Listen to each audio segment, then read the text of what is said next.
આજે આપણે બનાવીશું ગ્લુટીન ફ્રી રોટલી। તો જેના માટે મેં લીધો છે જુવારનો લોટ। એને આપણે હવે સારી રીતે ચાળી લેવાનો છે। આપણે 1 વાટકો જુવારનો લોટ લીધેલો છે, એને સારી રીતે આપણે ચાળી લેવાનો છે। તો લોટ આપણો જે છે એ સારી રીતે ચડાઈ ગયો છે। હવે આપણે લોટ બાંધવાની પ્રોસેસ કરીએ। હવે આપણે લોટ બાંધવા માટે પાણી લીધેલું છે, એને આપણે ગરમ કરી લેવાનું છે। હવે રોટલીમાં આપણે કુણપ લાવવા માટે આપણે એમાં ઘી નાખીશું, જેનાથી રોટલી એકદમ પોચી બને છે। ત્યારબાદ આપણે સ્વાદ મુજબ એમાં નિમક નાખીશું। સારી રીતે આપણે એને હવે ઉકાળવાનું છે।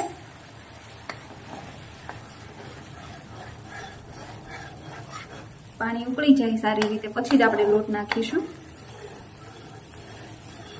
તમે જોઈ શકો છો બબલ્સ આવવા માંડ્યા છે, એટલું પાણી આપણે ઉકાળી દેવાનું છે। પાણીને આપણે હાઈ ફ્લેમ માટે ઉકાળવાનું છે। હવે આપણે ગેસ ધીમો કરી અને ત્યારબાદ આપણે નાખીશું લોટ। ધીમે ધીમે આપણે એમાં એડ કરતા જશું।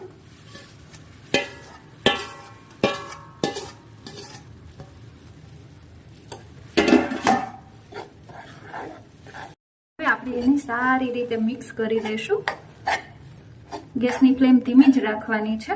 સારી રીતે મિક્સ થઈ જાય ત્યાં સુધી આપણે એને હલાવતા રહીશું। તમે જોઈ શકો છો લોટ બંધાય એ રીતનું આ થઈ ગયું છે મિશ્રણ તૈયાર। હવે આપણે ગેસની ફ્લેમ બંધ કરી દઈશું અને આને હવે આપણે 5 મિનિટ માટે ઢાંકીને રહેવા દેવાનું છે। હવે આપણો આ લોટ જે છે એ થોડો ઠરી ગયો છે, જેથી આપણે હવે એને એક થાળીમાં કાઢી લઈશું। હવે એને થોડું ઠંડુ પાણીમાંથી નાખીને આપણે મસળી લેવાનું છે। સારી રીતે આપણે એને મસળી લઈશું।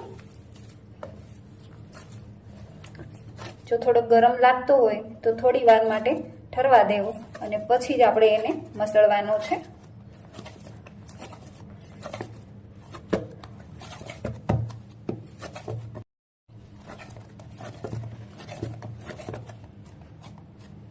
સારી રીતે આપણો મસળાઈ ગયો છે। હવે એની ઉપર આપણે થોડું ઘી નાખીને ફરીવાર મસળી લેવાનું છે। આવી રીતે કરવાથી સારો એવો લોટ મસળાઈ જાય છે અને રોટલી ફાટતી પણ નથી।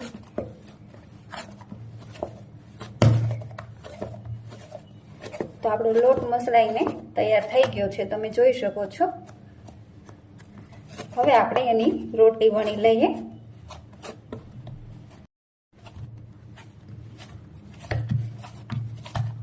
હવે આ લોટોમાંથી હવે આવડો એક લુઓ લઈ લઈશું। તમારે જેવડી રોટલી કરવી હોય એવડો તમે નાનો કે મોટો લુઓ લઈ શકો છો। હવે લુવાને આપણે આ રીતે ડીપ કરી લોટમાં અને પછી એને વણી લેવાનું છે।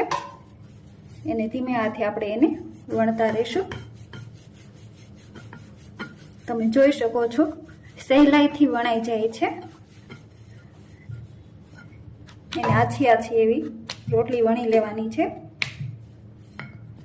જો તમારાથી કોર ફાટી જતી હોય તો તમે મોટો વાટકો હોય એનાથી તમે એની કોર ફાટેલી કાઢી શકો છો। સરસ પતલી વણાઈ જાય છે અને સહેલાઈથી વણાઈ જાય છે।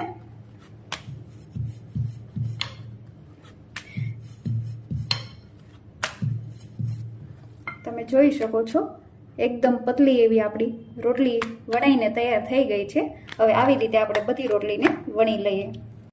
હવે આપણે લોટીમાં એને શેકી લેવાની છે, માટે લોટી ગરમ થાય એટલે આપણે રોટલી એની ઉપર નાખીશું। એક બાજુ સારી રીતે ચડી જાય પછી આપણે એને પલટાવી લઈશું। કપડાથી માથે પ્રેસ કરીશું।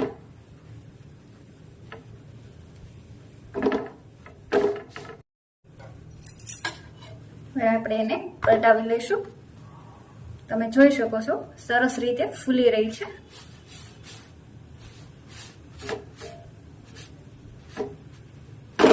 ફરતી બાજુ આપણે દબાવીને ચોળવી લેવાની છે એને.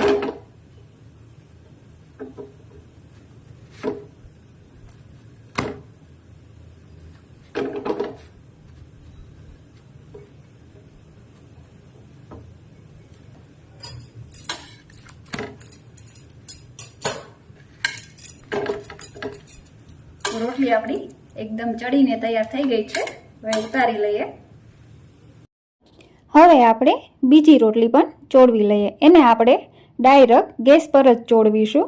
તમે એમનેમ લોઢીમાં પણ ચોળવી શકો છો અને આમ પણ ચોળવી શકો છો. તો તમે જોઈ શકો છો ગેસ પર ડાયરેક્ટ પણ એ ફૂલીને દડા જેવી થાય છે. તો સરસ મજાની આપણી રોટલી જે છે એ ચડી ગઈ છે. હવે એને કાઢી લઈએ. તમે જોઈ શકો છો